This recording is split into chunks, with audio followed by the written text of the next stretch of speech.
पाकिस्तान के लिए रोज रोज नई नई बुरी खबरें सामने आ रही हैं। कल ही बीएलए ने घोषणा की थी कि उन्होंने जाफर एक्सप्रेस के बचे हुए 214 बंधकों को मार दिया है। और आज पाकिस्तान से दो ऐसी खबरें आ रही हैं जिससे पाक सेना और पाक सरकार के बारे में लोगों की यही राय बन रही है कि अब इन दोनों से पाक जनता को कोई भी उम्मीद नहीं रखनी चाहिए। दरअसल आज फिर से बीएलए ने पाकिस्तान के सैनिकों पर जबरदस्त हमला किया है और इस हमले में बीएलए ने 90 सैनिकों के मारे जाने की बात की है।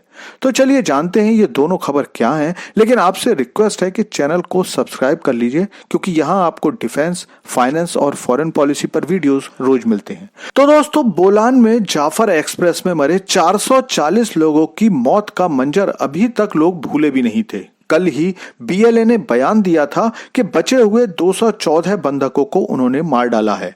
और आज बलूचिस्तान के ही नौशकी इलाके से खबर आ रही है कि एक आत्मघाती हमले में बीएलए ने कम से कम 90 जवानों को मार डाला है। हालांकि पाकिस्तानी सेना इस हमले में मरने वालों की संख्या भी बहुत ज्यादा कम बता रही है, लेकिन ये पाकिस्तानी आर्मी का पुराना तरीका है। शुरू में ये मरने वालों की संख्या 10-15% बताते हैं और घायलों की संख्या ज्यादा बताते हैं और बाद में बिना मीडिया में जानकारी दिए ही मरने वालों की संख्या बढ़ा देते हैं। अब भी पाकिस्तानी सरकार और सेना के सूत्र 12 लोगों के मरने और 70 लोगों के घायल होने की बात कर रही है, लेकिन बीएलए ने मरने वालों की संख्या 90 बताई है और लोग अब पाकिस्तानी आर्मी से ज्यादा बीएलए पर ही भरोसा करते हैं। दरअसल पाकिस्तानी प्रवक्ता के अनुसार लगभग 8 से 10 बसों में पाकिस्तान के फ्रंटियर कोर के जवानों का काफिला बलूचिस्तान के नौशकी इलाके से गुजर रहा था। इसी दौरान एक आत्मघाती हमलावर ने विस्फोटकों से भरा वाहन बसों से टकरा दिया, जिससे ये लोग मारे गए।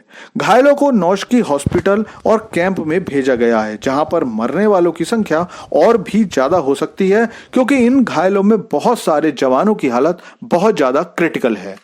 लेकिन सारी खबर यही नहीं है, इसके अलावा भी आज पाकिस्तान से बहुत बड़ी खबर आ रही है। खबर यह है कि लश्कर ए तौयबा के शीर्ष आतंकवादी और हाफिज सईद के सबसे भरोसेमंद लोगों में गिने जाने वाला आतंकवादी अबू कताल एक हमले में मारा गया है। कुछ खबरें यह भी कह रही हैं कि इस हमले में हाफिज सईद भी मारा गया है, क्योंकि जिस वक्त अबू कताल पर हमला हुआ हाफिज सईद भी साथ में ही था और वो भी गंभीर रूप से घायल हुआ था, जिसे जल्दी ही अस्पताल ले जाया गया, लेकिन वो रास्ते में ही मर गया।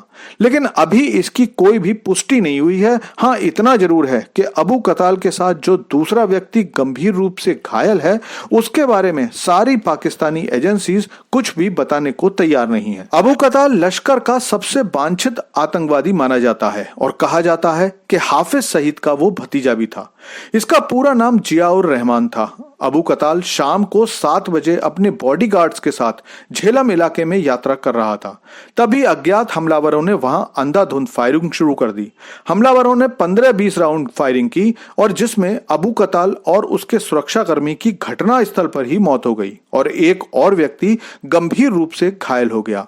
इसी घायल व्यक्ति के बारे में कयास लगाए जा रहे हैं कि हाफिज सईद भी मारा गया है, लेकिन अभी इसकी पुष्टि होना बाकी है। पिछले साल 9 जून को जम्मू कश्मीर के रियासी जिले के शिव खोड़ी मंदिर से लौट रहे तीर्थ यात्रियों पर जो आतंकवादी हमला हुआ था, उसमें इसी अबू कताल की मुख्य भूमिका थी।